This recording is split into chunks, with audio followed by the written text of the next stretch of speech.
오늘 문학책 어디 할 차례냐면 134쪽이에요. 134쪽 펼게요. 자, 저번에 이론만 하고 요 작품을 안 봐서 여기 작품 먼저 볼 건데 이거의 갈래는 여기서는 봐봐. 여기 S샵 보이죠?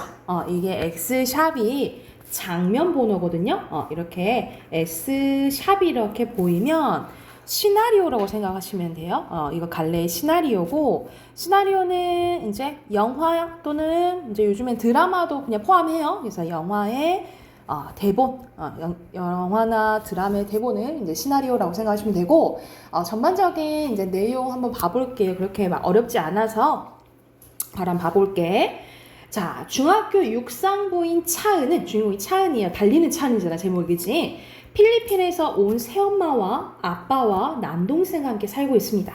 학교 육상부가 해체되자 코치는 남은 학생들을 데리고 육상부가 있는 다른 도시로 올라가고, 차은은 육상을 계속하기 위해서 코치를 따라 전학을 가겠다고 합니다. 하지만 아버지는 반대하고 분노한 차은은 가출을 하게 되는데, 엄마는 한밤중에 버려진 배 옆에서 놀던 차은을 발견하고 뾰로통한 차은을 달리기 위해서 서울로 향합니다. 이제 데리고 가는 거야. 그 이제 차 아닌 상황인 거예요. 아빠한테 전화해야겠다. 여보세요? 예, 차은이랑 같이 있어요. 차은이랑 서울 놀러 가려고. 아니, 내 딸하고 놀러 가는데 무슨 상관이냐고 하면서, 자, 내가 내 딸하고 같이 놀러 가는데 이게 당신이 정 무슨 상관이냐고. 동민이나 잘 챙겨요. 알았어요. 이렇게 얘기하는 거죠. 그래서 여기서는 보통 대사를 통해서 사건이 전개되고 이렇게 가로 있는 것들 있죠. 이런 가로 있는 것들은 지시문이에요. 그래서 이렇게 이런 극에 관련, 이건 크게 보면 극이거든요. 이 극갈래는 서술자가 없기 때문에 보통 이 인물의 대사와 행동을 통해서 사건이 전개된다라고 생각하시면 될 것 같아요. 그런데 전화벨 소리가 막 울려요. 그러니까 엄마가 전화하는 척 이제 연기했었던 거지. 여보세요? 여보세요? 하면서 그런 이제 엄마를 보고 차은은 웃습니다. 자, 이제 서울로 가서 이제 경기장으로 가게 돼요. 그래서 장면이 바뀌지. 잠겨있는 입구, 엉성하게 닫혀있는 셔터와 바닥 사이에 작은 틈이 있다. 엄마가 틈을 벌려보려고 애를 쓰면 돼. 차는 그 틈으로 들어간다. 차를 따라 들어가는 엄마. 좀처럼 들어가지 못하는데 차는 셔터 버튼을 발견하고 누른다. 아야, 미안해 하면서 이제 거기 경기장으로 들어가게 돼요. 여기서는 커트2 보이죠? 이런 커트2를 여러분 이런 걸 뭐라고 하냐면 시나리오 용어라고 하거든요. 그래서 시나리오 용어 중에 이제 커트2인데 이 커트2는 이제 자르고 다른 장면으로 바뀔 때 커트2라는 걸 써요. 그래서 어두운 복도 끝에 빛이 들어오고 빛을 따라 걸어가는 두 사람 하면서 뛰어가 보면서 이런 식으로 이제 자신의 이제 꿈과 이제 부모님과의 이제 갈등을 조금 다룬 영화 시나리오라고 생각을 하시면 될 것 같아요. 그래서 오른쪽에 보면 여기 빈칸 채우는 데 보이죠? 여기 보면 자, 중심 인물은 여기서 나온 게 지금 차은과 엄마죠. 바로 쓰시고 차은과 엄마고, 배경은 차 아니었다가 트럭 아니었다가 경기장으로 바뀌죠. 그쵸? 들어간 경기장 써놓으시면 되고, 중심 사건은 엄마가 차은이를 이제 서울로 경기장으로 데리고 가는 거잖아요. 그쵸? 근데 갈등은 크게 뭐 드러나진 않는다라고 생각하시면 되고, 서술상의 특징은 선생님 아까 뭐 S샵이나 커트2나 시나리오 용어가 쓰였다 라고 보시면 되고요. 말 그대로 지시문도 나오죠. 가로하는 거 지시문이라 했어. 지시문을 통해서 인물의 말투나 행동을 표현했다 라고 써놓으시면 될 것 같아요. 주제 쓰고 뒤에 있는 문제 바로 풀게. 여기서 주제는 달리고 싶은 소망을 가진 청소년의 성장을 다룬 이야기라고 보시면 됩니다. 달리고 싶은 소망을 가진 청소년, 그러니까 차은의 성장을 다룬 이야기라고 생각하시면 돼요. 주제 쓰셨으면 뒤로 넘기면 세 문제 있거든요. 세 문제 푸시면 됩니다.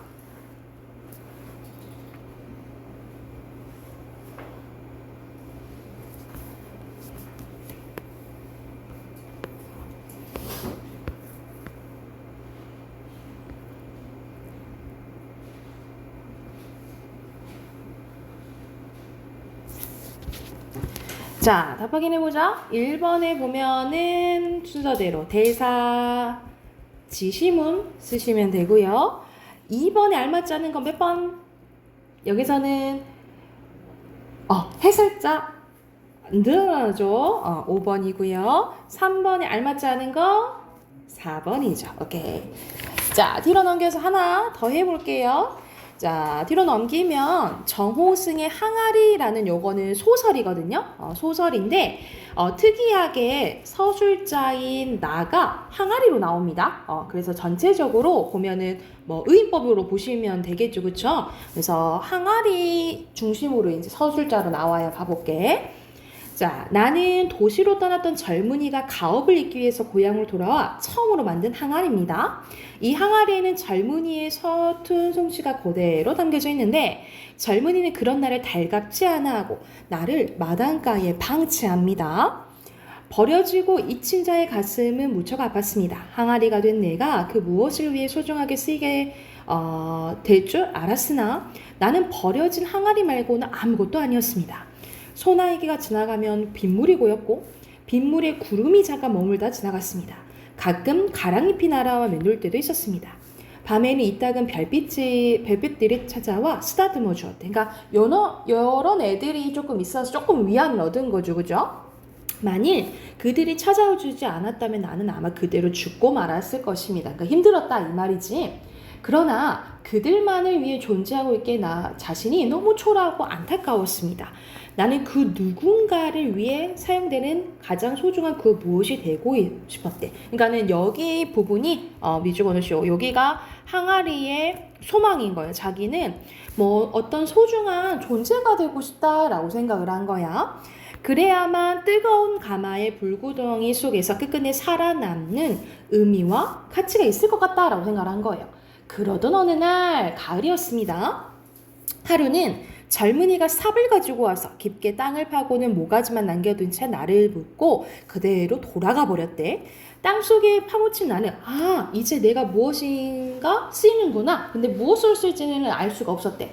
그렇지만 가슴이 두근거렸대요. 이제서야 내가 버려진 존재가 아니라 남을 위해서 무엇으로 쓸 수 있는 존재라는 사실에 막 가슴이 떨려왔대. 그날 밤이었습니다. 감나무 가지 위에 휘영청 보름달이 걸려 있었는데 어디선가 나를 향해 다가오는 젊은이의 발걸음 소리가 들렸습니다. 나는 가슴을 억누르고 두 귀를 쫑긋 세웠는데 젊은이의 발걸음 소리는 바로 내 머리맡에 와서 딱 멈추었습니다.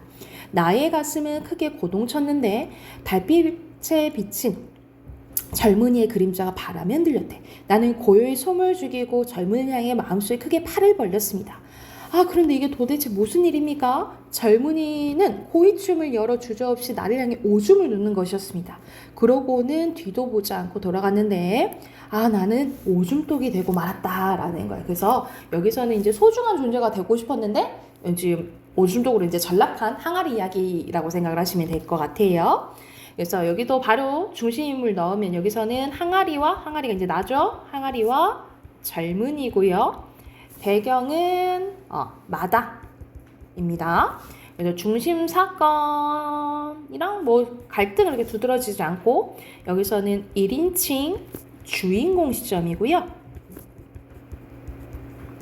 전체적으로 이제 항아리가 나로 표현해서 거의 다 의인화됐다라고 생각하시면 되고 주제는요. 얘는 이제 의미 있는 존재가 되고 싶어 하잖아요, 그치? 그래서 여기서는 존재의 의미와 가치에 대해서 이야기했다라고 보시면 됩니다.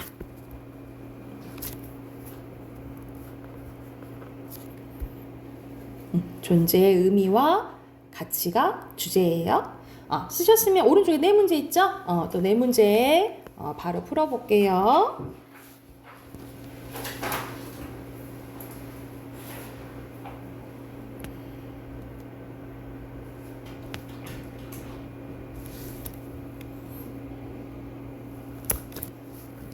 같이 한번 봐볼까요? 자, 4번의 순서대로 항아리, 그 다음에 가슴, 귀 이렇게 쓰시면 되겠죠? 5번에 가장 알맞은 것은? 여기서는 오케이 4번이고요. 6번에 알맞지 않은 거 2번이죠. 그리고 여기서는 항아리죠. 여기서는 우화 나오잖아, 그치? 그래서 뭐 예를 들어서 동물이나 사물을 사람처럼 이제 표현하는 걸 우리가 우화소설이라고 하잖아요.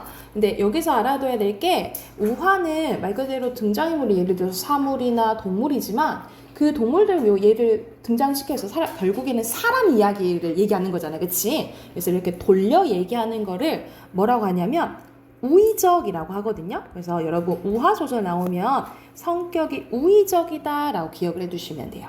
우의적은 약간 돌려서 이야기하는 거라고 생각하면 돼요. 이해됐을까요? 오케이. 우선 문학은 여기까지 하고 비문학 꺼내볼게요. 비문학 오늘 20대 할 차례예요.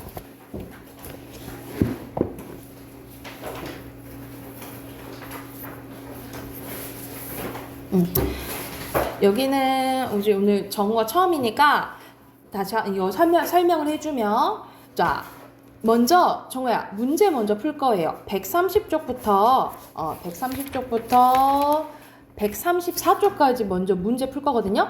134쪽까지 먼저 문제 푸시고 보면서 중심 문장이랑 핵심 어도, 중심 문장의 핵심 어도 한번 밑줄 그어 보세요. 그래서 이걸 확인하면서 볼 거예요. 그래서 먼저 134쪽까지 먼저 문제 풀게요. 문제 풀고 같이 한번 봐봅시다. 중심 문장이랑 핵심어 같이 한번 확인해 볼게요. 자, 여기서는 법이 필요한 이유에 대해서 나와 있죠. 근데 여기서는 두 문장밖에 없네, 그치? 그래서 여기서는 여기 중심 문장을 볼게요. 우리는 이 표현처럼 법이 없이도 살 수 있을까? 하고 의문 제기한 표현이에요. 그래서 여기서 핵심어는 법이고요. 표시. 법이란 하면서 개념 나옵니다. 법이란 국가의 강제력이 따라오는 사회 질서를 유지하고 그리고 사회생활을 바람직하게 이끄는 법률, 명령, 규칙, 조례 등을 일컬어요. 그래서 여기서 핵심은 법이고요. 우리나라에서는 만 15세 미만의 청소년들은 아르바이트를 할 수 없고 그리고 만 18세 미만인 청소년 경우에는 나이를 증명하는 호적 증명서와 보호자 등의 동의서를 아르바이트 장소에 마련해 둬야만 아르바이트를 할 수 있습니다. 왜 그럴까? 이는 많은 사람들이 함께 지키기로 한 약속하고 만든 규칙인 법에 의해서 위와 같은 기준을 정하고 있기 때문이에요. 그러면 왜 국가는 법을 만들고 우리에게 법을 지키게 하는 걸까? 그 이유가 답으로 나오겠죠, 그렇죠? 법에는 개인이나 단체 등이 어떤 권리를 가지고 어떠한 행위를 할 수 있는지 그리고 법을 어기면 어떠한 벌을 받게 되는지가 제시되어 있는데요. 그래서 법은 그 사람이 부자이든 가난한 사람이든 모든 사람이 같은 대접을 받고 각자의 능력과 노력에 따라 정당한 보상과 대우를 받을 수 있게 합니다. 즉 여기 정리되어 있는 부분 여기가 중심 문장이에요. 법은 우리들 개개인의 권리를 보호하고 사람들 사이 혹은 사람과 기업 사이의 다툼도 해결해 주어 우리 사회를 평화롭고 질서 있게 유지하게 해줍니다. 이러한 이유 때문에 국가가 법을 만들고 우리에게 법을 지키게 한다라는 거예요. 여기서 핵심은 법이고요. 인간이라면 누구나 태어나서 죽을 때까지 법의 보호와 규제를 받습니다.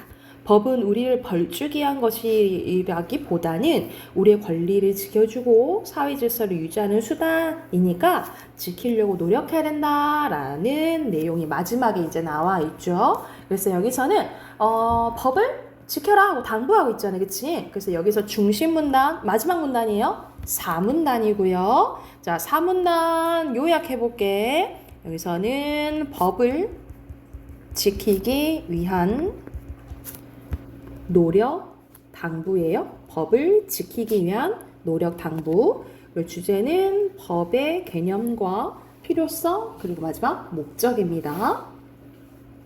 자, 밑에 당연히 법이겠죠? 법. 자, 3번이 알맞지 않은 거 몇 번이에요? 여기서는 4번이죠? 15세나 할 수 없다 했지, 그치? 4번에 알맞지 않은 거 여기서는 서준 몇 번 했어? 4번 통계 자리 없죠. 그리고 5번에 여기서 가장 적절한 거 여기서는 중재해 준다는 거잖아. 그치? 4번. 오케이. 4번이에요. 자, 두 번째 것도 바로 봐볼게. 예술과 관련된 거네. 1895년 12월 28일 밤 9시 프랑스 파리의 그랑 카페에서 리미에르 형제는 사람들을 모아놓고 공장을 나서는 노동자들이라는 영상을 스크린에 비치게 하여 틀어주었다. 이것을 본 사람들은 새로운 발명품에 흥분을 감추지 못했고 언론에서도 이를 칭찬했는데요. 이것이 바로 오늘날 사랑받고 있는 예술 장르인 영화의 시작이라는 거였어요. 여기서는 영화에 대한 전반적인 설명 나와요. 바로 개념 나옵니다. 영화란 일정한 의미를 갖고 있는 움직이는 대상을 촬영하여 이를 스크린에 재현하는 종합예술을 의미하는데요. 사람들이 영화에 열광하는 이유도 바로 영화의 종합예술적인 성격 때문입니다. 고흐의 해바라기와 같은 미술작품, 베토벤의 운명 같은 음악작품들은 우리에게 한 번에 하나의 예술만을 접하게 해요. 그래서 여기서는 영화의 개념 나왔고요. 자, 여기는 무슨 말이 들어갈까 한번 봐볼게. 스크린에 비치는 영상으로 구현되는 영화 속 장면은 미술의 영역을, 그리고 배경음악은 음악의 영역을 포함하고 있죠. 게다가 영상 속 사람들의 움직임은 춤과 연극의 영역을 포함하고 전체적으로 진행된 이야기는 문학의 영역을 포함합니다. 이처럼 영화는 다양한 예술을 접하게 한다라는 거예요. 그러니까 앞에서 내용 뭐야? 여기서는 미술작품은 미술작품. 뭐 예를 들어서 음악이면 음악인데 영화는 다 포함된다는 소리잖아. 그치? 그러면 약간 상반되는 이야기죠. 그쵸? 그래서 10번에 들어갈 거는 10번의 답은 3번. 그러나 들어가면 되겠죠. 10번에 3번이에요. 자, 영화는 한마디로 영상으로 만들어진 그림이라고 할 수 있는데 영화는 하나의 사진, 하나의 먼저 프레임에서 시작하고요. 24장의 사진이 1초 안에 순차적으로 비춰줌에 따라 움직임을 나타내는데 이걸 컷이라고 하고요. 컷이 모여서 뭐가? 쇼트가 모여서 시퀀스가 모여서 씬이 됩니다. 그리고 이 씬들이 모여서 뭐가 된다는 거야? 영화 필름이 된다라고 생각하시면 되겠죠. 그래서 여기서는 영화는 이미지로 만들어진 그림이라고 보시면 되겠죠. 첫 번째 줄이 중심 문장이에요. 자, 기술이 발달함에 따라 우리는 영화를 영화관뿐만 아니라 집이나 학교 등 빔 프로젝터를 통해서 보기도 하고 스마트폰을 통해서 보기도 합니다. 지금까지 영화의 내용에만 집중해서 영화를 감상했다면 이제 내용뿐만 아니라 뭐도 좀 봐보자. 약간 종합예술적 성격, 좀 약간 형식적인 것도 봐보자 라는 내용이라고 보시면 됩니다. 마지막 또 핵심은 영화예요. 그래서 여기서는 영화가 뭔지에 대한 설명이 전반적이잖아요. 그치? 그래서 영화의 개념이 들어간 이 문단을 중심 문단으로 볼게요. 그리고 요약은 간단합니다. 영화의 개념이에요. 영화의 개념. 그리고 주제는 영화의 종합적 성격에 대해서 이야기했다라고 보시면 됩니다. 밑에 핑크 넣을게요. 1문단에 영화, 4문단에 쇼트고요. 그리고 7번에 영화, 그리고 8번에 없는 거? 4번. 오케이. 9번에 오케이. 3번. 좀 바뀌었죠. 그쵸? 컷이 되고 컷이 모여서 쇼트가 된다 했지. 그치? 그리고 10번에는 아까 있었고. 자, 마지막 134쪽 어휘 쭉 확인해 볼게요. 1번에 증명, 2번에 규제, 3번의 순서대로 리을, 그리고 디귿, 기역, 니은이고요. 그 다음에 7번에 보상, 8번에 관람, 그리고 9번에 여기 동그라미 치는 거예요. 마련하다, 재현하다, 비판적, 포괄하다고요. 그리고 13번에 영역, 14번에 유지하다입니다. 됐나요? 오케이. 그럼 마지막에 우리 문법 합시다. 문법 해볼게요.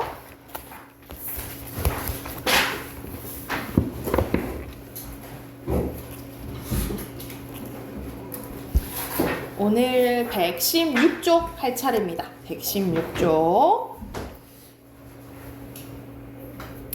자, 116쪽 보면은 우리가 매일 쓰고 있는 우리 한글의 이제 기본이죠. 자음과 모음에 대해서 이제 나오는데, 우리가 이걸 언제 배우냐면 2학년 때 배우거든요. 여러분 지금 1학년이지만 이거 이제 2학년 때 학교에서 이제 여기 교육과정에서 배울 거고, 요거는 이제 나중에 고등학교 가서는 여러분 뭐에 대해서 배우냐면, 우리가 지금 한글은 세종대왕이 만들었잖아요. 그치? 근데 이 세종대왕이 만들어진 그 한글을 만들었던 시기가 1443년도예요. 이건 세기로 보면 15세기거든요. 그래서 지금 문법도 배우지만, 현대문법도 배우지만, 이제 고등과정 가게 되면 여러분, 우리 15세기 때는 한글을 어떻게 썼을까? 이 문법이 조금 다르거든요. 그래서 그거에 대해서 이제 배우는데, 요게 이제 기본 이론이라고 생각하시면 돼요. 요것은 기본적으로 알아놔야 돼. 그래서 여기서는 우리가 자음이랑 모음이랑 어떻게 만들어졌는지 그 원리에 대해서 나와요. 그래서 여기 부분은 조금 외우셔야 되거든요. 먼저 자음부터 봐볼게. 자, 먼저 자음은 결과적으로 얘기하면 우리가 세종대왕이 처음 만들었을 때는 총 몇 개를 만드냐면 기본자 17자를 만들어요. 이 17자를 만드는 원리를 봐볼게. 원리가 총 3개거든요. 첫 번째 상형의 원리, 두 번째 가획의 원리, 세 번째 이체 원리예요. 다시 한번 뭐라고? 상형의 원리, 가획의 원리, 이체 원리인데, 자, 상형 봐볼게. 우리가 상형은 무슨 뜻이라면 무엇인가 본뜨는 것을 상형이라고 하거든요. 근데 여기서 뭘 본뜨냐면 발음기관, 우리가 말하는 이 발음기관의 모양을 본떠요. 그래서 기본자를, 이걸로 기본자를 만드는데 기본자가 총 5자입니다. 순서대로 기어, 니은, 미음, 시옷, 이응이 기본자예요. 그래서 총 상형의 원리로 몇 자를 만든다? 5자를 만들어요. 그래서 뭘 본다는지 한번 봐볼게. 첫 번째, 기역입니다. 기역은 혀뿌리가 목구멍을 막는 모양이야. 그래서 이거는 이제 어금니 소리라고 해요. 어금니 소리. 우리 한자로도 써놓을까? 한자로 아음이라고 해요. 밑에 써놓을게. 어금니 소리라고 해서 한자로는 아음이라고 하고요. 니은은 혀끝이 윗잇몸에 닿는 모양을 본뜨는데 말 그대로 혀소리라고 보시면 되고요. 한자로는 당연히 설음이겠죠, 그치? 혀설자예요, 설음. 그리고 미음은 입의 모양을 본따요. 그래서 입술 소리라고 생각하시면 되고, 한자로는 양순음, 순음이에요, 순음. 그리고 시옷은 이의 모양, 우리 치아 있죠, 치아. 이의 모양을 본따서 입소리, 한자로는 치음이라고 하고요. 그리고 이응은 목구멍을 모양을 본땄습니다. 그래서 목구멍 소리, 목구멍 또는 목청 소리. 한자로는 후음이라고 합니다. 후음, 후음 쓰시면 될 것 같아요. 그래서 이렇게 상형의 원리로 기역, 니은, 미음, 시옷, 이응 이렇게 5자를 만들어요. 그래서 이렇게는 조금씩 외우셔야 돼요. 아셨죠? 자, 두 번째 원리입니다. 두 번째가 가획이거든요. 여러분, 가는 더할 가자야. 그래서 획을 더한다는 건데 여기서 특징을 기억해야 돼. 획을 더할수록 소리가 세져요. 획을 더할수록 뭐가 세진다고? 소리가 세져요. 그래서 소리의 세짐을 나타내는데 여기 삐줄 소리의 세짐을 나타내는데 가획자로는 9자를 만듭니다. 9개가 뭐냐면 여기 봐봐. 키읔, 여기 디귿, 티읕, 비읍, 피읍, 지읒, 치읒, 여린이읒, 히읗 이렇게 9자가 가획자예요. 이 특징은 뭐라고? 획이 더해질수록 뭐가 세진다고? 뭐가 세진다고? 소리가 세진다고. 소리가 세진다고. 근데 지금 안 쓰인 게 하나 보이죠? 여기 동그라미 해보자. 이렇게 생긴 거를 여린 히읗이라고 해요. 그래서 이응과 히읗 사이 소리라고 생각하시면 됩니다. 근데 지금은 쓰여 안 쓰여? 안 쓰인다. 이렇게 생각하시면 되고. 자, 마지막 이체 원리요. 이체는 달리 만들어졌다라고 생각하시면 되거든요. 근데 이건 뭐냐면 아까 선생님이 획이 더해지면 어떤 특징이 있다 했지? 소리가 세진다 했지, 그치? 그런데 획이 더해져도 소리가 세지지 않는 게 이체 원리라고 생각하시면 돼요. 그래서 소리의 세기와 상관없이 획을 더해서 모양을 만든 건데 여기서는 3가지가 있어요. 예디응, 리을 반침입니다. 그래도 지금 안 쓰이는 게 있는데 이렇게 꼭지 달린 이응을 뭐라 하냐면 옛 이응, 옛날 이응이라고 하고요. 그리고 이 세모, 요 세모를 반침이라고 해요. 그래서 여기서 지금 안 쓰인 게 3개 있지? 여린 이응, 옛 이응, 반침이에요. 그래서 이체 원리로 세자를 만들어요. 그러면은 5자, 9자, 세자면 17자 맞죠? 자음 17자야. 근데 이렇게 해서 상형 원리 기본적으로 뭐 있다? 자음 만드는 원리 3가지 뭐 있다고? 상형, 가회, 이체예요. 이체라고 생각하시면 되고, 다시 한번 상형은 뭘 본땄다고? 발음, 기관, 그리고 가회의 특징은 획이 더해질수록 뭐가 세져요? 소리가 세진다 했죠, 그쵸? 근데 이체는 획이 더해도 소리가 세지지 않는다 이렇게 생각하시면 됩니다. 근데 선생님 쌍기역 이런 건 없었어요? 라고 물어보면 있었거든요. 이건 근데 다른 원리야. 이런 밑에 한번 봐보자. 밑에 이렇게 쌍자음 보이죠? 이 쌍자음은 그 제자 원리 다른 원리인데 이거를 뭐라 하냐면 이렇게 똑같은 거를 가로로 쓰는 거잖아요. 이렇게 가로로 이렇게 나란히 쓰는 거잖아요. 그치? 이런 것을 병서의 원리라고 해요. 여기서 병서 동그라미 이 병서로 쓰는 거는 가로로 붙여 쓰는 건데 자, 이것도 2가지가 있어요. 뭐가 있냐면 방금 한 것처럼 똑같은 게 이렇게 연달아 오잖아? 이렇게 똑같은 게 연달아 오면 각자병서라고 하고요. 써나 각자병서라고 하고 이런 식으로 막 서로 다른 게 이렇게 올 수도 있잖아. 서로 다른 게 오면 합용병서라고 보시면 됩니다. 똑같은 게 오면 각자병서, 서로 다른 게 오면 뭐? 합용병서라고 생각하시면 되고 하나 더 할게. 이렇게 가로로 쓰는 경우도 있었지만 옛날에는 이런 식으로 세로로 쓰는 것도 있었거든요. 이런 거 처음 보지, 그치? 지금은 또 안 쓰여요. 없어졌거든요. 이렇게 세로로 이렇게 쓰잖아요. 그럼 무슨 원리냐면 연서의 원리라고 써놓으세요. 연서의 원리. 다시 가로로 쓰는 거는 병서의 원리고요. 세로로 쓰는 거는 연서예요. 그래서 이거 부를 때 뭐라고 부르냐면 순경음 비읍, 순경음 피읍, 순경음 쌍비읍 이렇게 부른다라고 생각하시면 돼요. 이거 순경음까지 써놓으세요. 순경음이에요. 순경음. 글자가 잘 안 보인다. 순경음 이라고 보시면 됩니다. 이게 됐을까요? 그러면 자음 끝나. 자음 끝나고 모음 바로 할게요. 모음도 할게요. 자, 모음은 11자를 만드는데 11자. 그래서 자음 17자, 모음 11자에서 28자를 만들어요. 28자를 만드는데 자, 여기도 원리는 2가지입니다. 상형의 원리와 합성의 원리예요. 그게 뭐라고? 상형과 합성이야. 자, 아까 상형은 선생님 무슨 뜻이라 했지? 무엇인가?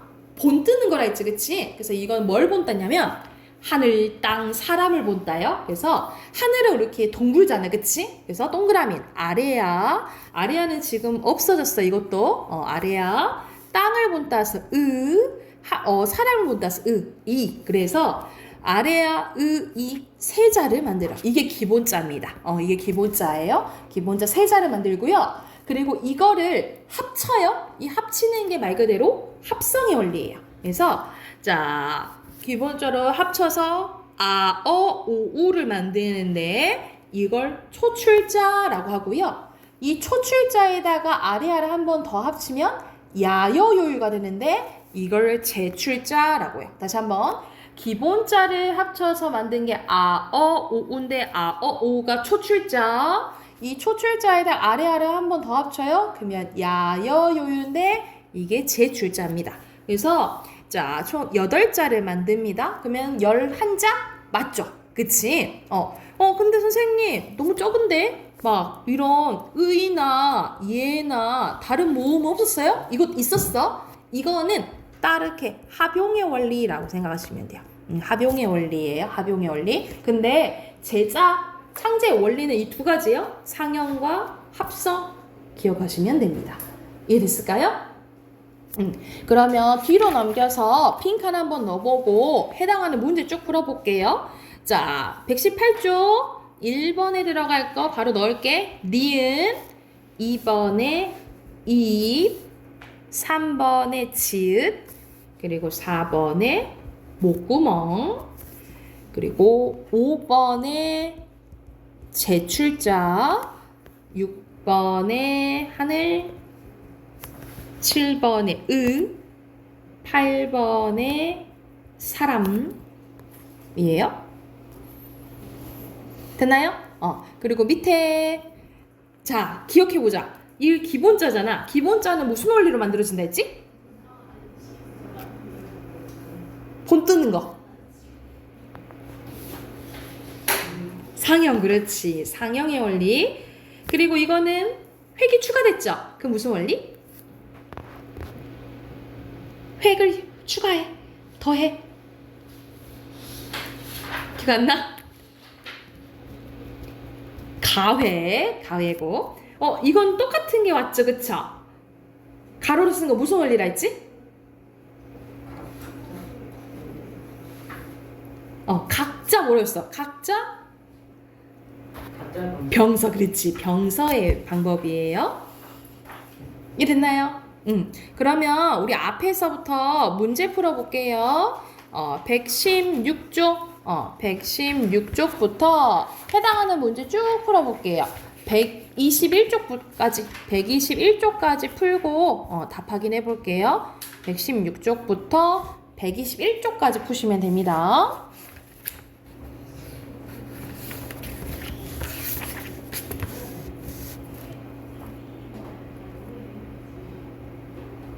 (16쪽부터) 답 확인해 보자. 순서대로 여기서는 상형, 그 다음에 가획자, 여기서는 혀뿌리에 목골 먹는 모양 맞죠? 그리고 여기서는 이거는 전혀 아니고 또 반대가 됐네, 그치? X예요. 그리고 오른쪽에 보면은 상형의 원리 맞고요. 그리고 의와 이의 아래아를 합하면 각각 오나 우, 어나 아가 될 거 아니야, 그치? 그러면 이건 제출자가 아니라 뭐예요? 초출자죠? X예요. 요리 밑에 땅 U고요. 여기선 창제 원리는 합성의 원리죠. 합성의 원리 쓰시면 돼요. 자, 119쪽 갑시다. 119쪽 1번에 여기서는 적절한 거예요. 여기서 적절한 상형의 자음에 대해 관련된 거네, 그치? 5자 만들고 합성의 원리 없고요. 가획자 맞죠? 답 3번이에요. 그리고 2번에 발음기관, 그리고 3번에 기본자 중에 하나래요. 근데 혀 끝에 대해서 나오는 거네. 그러면 니은 얘기하는 거잖아요, 그치? 니은 들어간 거 5번이고요. 그리고 4번에 이거 너무 쉽다. 피읍이죠? 3번. 5번에 알맞지 않은 거 3번이에요. 히읗보다는 약해요. 그리고 6번에 여기선 이체자 말하는 거잖아. 세 가지죠. 옛, 이응, 리을, 반침 쓰면 되죠. 옛, 이응, 리을, 반침 쓰면 돼요. 그리고 17번에 이렇게 가로로 나란히 쓰는 거 무슨 원리야? 병서의 원리라 했지, 그치? 3번이고요. 8번에 천지는 상형의 원리 1번, 그리고 9번에 1번, 10번에 여기서는 합치죠? 합성의 원리고요. 그리고 11번에 요거랑 같죠? 그래서 답 2번. 2번. 그리고 12번에 자, 초출자 뭐야? 아, 오, 우잖아, 그치? 요것만 들어간 거 고르라 이 말이야. 1번이죠? 오 쓰였으니까. 그리고 13번에 여기서는 이거는 초출자, 요거는 제출자죠, 그쵸? 근데 합쳐서 이거 무슨 원리야? 합성의 원리지, 그치? 4번이고요. 그리고 14번에 가획의 원리 맞고요. 이건 병서의 원리죠? 서 있는 거 맞고요. 그리고 이거는 초출자예요. 그래서 답은 2번. 그리고 15번에 나머지와 다른 것은 이거는 다 기본자잖아. 이건 가획자죠? 3번. 그리고 16번에 자, 이거 잡보자. 첫 소리와 끝 소리에는 여러분 이렇게 각 이런 게 있으면 첫 소리, 가운데 소리, 끝 소리예요. 그리고 한자로는 이것도 알아. 이걸 초성, 중성, 종성이라고 해요. 이렇게 보시면 되는데 첫 소리와 끝 소리의 자의 입의 모양을 본다 때 입의 모양은 미음이잖아요. 그죠? 미음이고 가운데 소리가 합하니까 오나 우 얘기할 거 아니야. 그치? 그래서 답은 4번이고요. 그리고 17번에 지금은 사라진 거가 아닌 거 5번이죠. 이해됐을까요? 자, 뒤로 넘기면 우리 앞에서 배웠던 자의성과 언어의 본질이랑 그리고 오늘 배운 한글에 대해서 나오거든요. 그래서 참고하면서 문제 좀 풀어볼까요? 우리 122쪽부터 125쪽까지 문제 한번 쭉 풀어볼게요.